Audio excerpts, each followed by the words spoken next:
थेऊर फाटा परिसरात अल्पवयीन मुलाला झालेल्या अमानुष मारहाण प्रकरणात अखेर लोणी काळभोर पोलिसांनी मोठी कारवाई करत मुख्य आरोपीला अटक केली आहे। सोशल मीडियावर व्हायरल झालेल्या धक्कादायक व्हिडिओमुळे संपूर्ण परिसरात संतापाची लाट उसळली होती। नायगाव फाटा येथील 16 वर्षीय पियुष संदीप शिंदे हा मागील 6 दिवसांपासून बेपत्ता होता। त्याच्या अपहरणाची तक्रार उरुळी कांचन पोलीस ठाण्यात दाखल करण्यात आली होती। दरम्यान थेऊर फाटा परिसरातील महादेव ट्रेडर्स या हार्डवेअर दुकानात त्याला बेदम मारहाण करण्यात आल्याचा व्हिडिओ सोशल मीडियावर व्हायरल झाला आणि या प्रकरणाला एक नाट्यमय वळ मिळालं।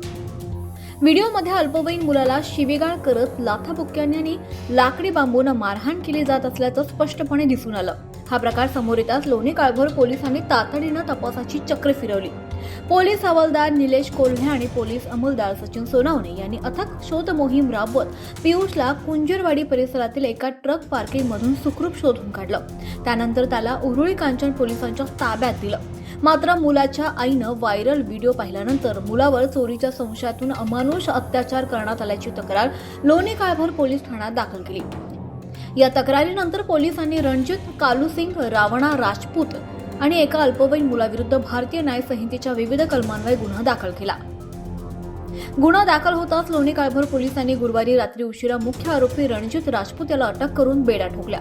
या प्रकरणाचा पुढील तपास पोलीस उपनिरीक्षक योगेश पैठणे हे वरिष्ठ पोलीस निरीक्षक राजेंद्र पन्हाळे यांच्या मार्गदर्शनाखाली करतायत। अल्पवयीन मुलावर झालेल्या या अमानुष मारहाणीमुळे परिसरात संतापाचं वातावरण असून दोषींवर कठोर कारवाई करण्याची मागणी आता नागरिकांकडून होतीये।